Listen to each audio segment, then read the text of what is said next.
ডিগবৈৰ বগাপানী চাহ বাগিচা প্ৰাথমিক বিদ্যালয়ত শিক্ষাৰ নামত ভেকু ভাওনা। চৰকাৰী নিয়ম অনুসৰি বিদ্যালয় আৰম্ভ হোৱা সময়মতে উপস্থিত নাথাকে বিদ্যালয়খনৰ চৰকাৰী শিক্ষক-শিক্ষয়িত্ৰী। দীৰ্ঘদিনীয়া অভিযোগ অনুসৰি আজি পুৱাই ডিগবৈ আঞ্চলিক চাহ জনজাতি ছাত্ৰ সন্থাৰ এটা দলে বিদ্যালয়খনত উপস্থিত হোৱাত বিদ্যালয়খনৰ কণ কণ ছাত্ৰ-ছাত্ৰীৰ সৈতে কৰা কথোপকথনত জ্ঞানৰ নমুনা পোহৰলৈ আহিছে। বিদ্যালয়খনত কৰ্মৰত ৬জন শিক্ষকৰ ভিতৰত বাগিচা কৰ্তৃপক্ষৰ দ্বাৰা নিয়োজিত ৪জন শিক্ষকৰ বিপৰীতে ২জন চৰকাৰী শিক্ষক কৰ্মৰত। কিন্তু দুৰ্ভাগ্যজনক বিষয় যে বিদ্যালয়খনৰ শিক্ষক গোটে সময়মতে বিদ্যালয়ত উপস্থিত হৈ পাঠদান নকৰাৰ বাবেই কণ কণ ছাত্ৰ-ছাত্ৰীসকলে সাধাৰণ জ্ঞান কোনো লাভ কৰিবলৈ সক্ষম নোহোৱাৰ অভিযোগ তুলিছে। চৰকাৰীভাৱে নিয়োজিত থকা দুয়োজন শিক্ষক ক্ৰমে সুস্মিতা গুপ্তা আৰু বিশ্বজিৎ মৰাণে কণ কণ ছাত্ৰ-ছাত্ৰীৰ জীৱনক লৈ হেতালি খেলি অকাৰণত বিদ্যালয়লৈ নহাক লৈ তীব্ৰ ক্ষোভ প্ৰকাশ কৰি জিলা শিক্ষা পৰিদৰ্শকক দুয়োজন শিক্ষকক অনতিপলমে বৰ্খাস্ত কৰিবলৈ দাবী জনাইছে। অন্যথা শিক্ষা বিভাগৰ বিৰুদ্ধে আন্দোলনমুখী পৰিৱেশ সূচনা কৰিবলৈ বাধ্য হোৱাৰ হুংকাৰ প্ৰদান কৰিছে। আপোনাৰ কি পোষ্টত আছে? মই হেড টিচাৰ। স্যাৰ, আমি আপোনাক সুধিব বিচাৰিছোঁ, যিগৰাকী বাইদেউ টিচাৰ সুষমা গুপ্তা, তেখেত আজি আপোনাৰ স্কুলত যিহেতু অসম ছাত্ৰী ছাত্ৰ সন্থাই আহি পেলাই যি স্কুলত পাঠদান আগবঢ়াইছে, তেখেত কিয় আহিব পৰা নাই বা তেখেতৰ মানে ৰেগুলাৰ কেনেকুৱা? ৰেগুলাৰটো তাৰ ইমান ভাল নহয় দে। ভাল নহয় মানে কেতিয়াবা দেৰি হৈ গ'লে চিএল বুলি কয়, কেতিয়াবা ইয়াত নোপোৱাকৈ আহি কিনে বাহিৰৰ পৰা হেৰি কৰি কিনে কি চেল্ফি লৈ কিনে বাহিৰৰ পৰা গুচি যায়, আমাক নজনায়। আৰু ইয়াত প্ৰেজেণ্টটো দেখুৱায়।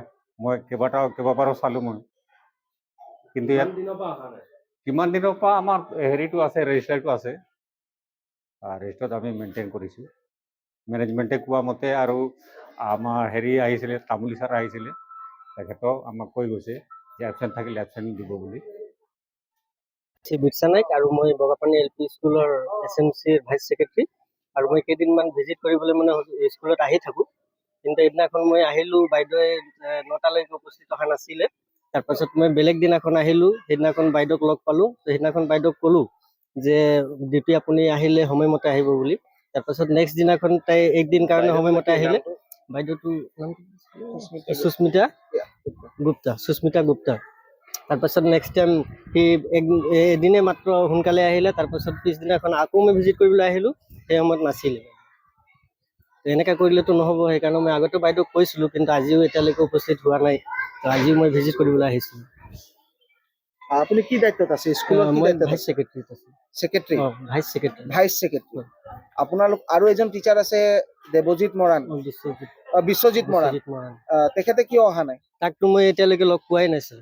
আমি অসম চাহ জনজাতি ছাত্ৰ সন্থা ডিগবৈ আঞ্চলিক সমিতিৰ তৰফৰ পৰা যিহেতু আমি বহুদিন ধৰি ইয়াত এটা অভিযোগ পাই আছিলোঁ, বগাপানী চাহ বাগিচাৰ একমাত্ৰ LP school Bogapani LP school, ইয়াতে প্ৰায় 6জন আমাৰ শিক্ষক আছে। 4জন হৈছে আমাৰ বাগান কৰ্তৃপক্ষৰ গাৰ্ডেন টিচাৰ আৰু 2জন আছে আমাৰ চৰকাৰী টিচাৰ। আমি কমপ্লেইন পাইছিলোঁ যে যিসকল 2জন গভৰ্ণমেণ্ট টিচাৰ আছে, এজন হৈছে সুস্মিতা গুপ্তা আৰু এজন হৈছে দেৱজিৎ মৰাণ, বিশ্বজিৎ মৰাণ। কিন্তু আমি দেখিবলৈ পাইছোঁ প্ৰায় আমি 8:30মান বজাত আহি ইয়াত উপস্থিত হৈছোঁ, কিন্তু এতিয়া প্ৰায় 10টা বাজিছে, কিন্তু তেখেতলোকে কিন্তু উপস্থিত হোৱা নাই আমাৰ ক্লাছৰুমবিলাকত।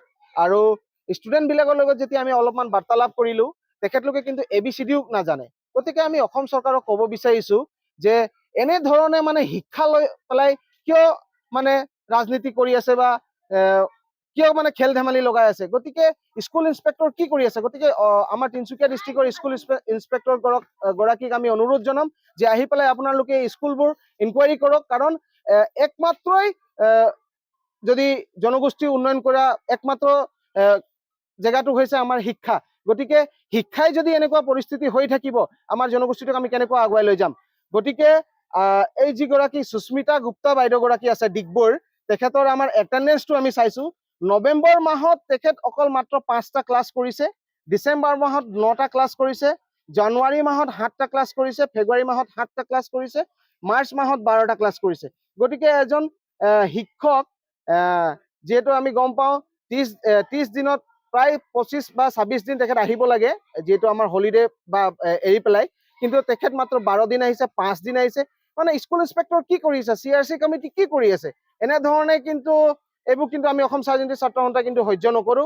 গতিকে আমি এই দুজন টিচাৰক ছাছপেণ্ড কৰিবলৈ আমি অসম ৰাজনীতি ছাত্ৰ সন্থাই স্কুল ইন্সপেক্টৰক আমি স্মাৰক পত্ৰ দিম।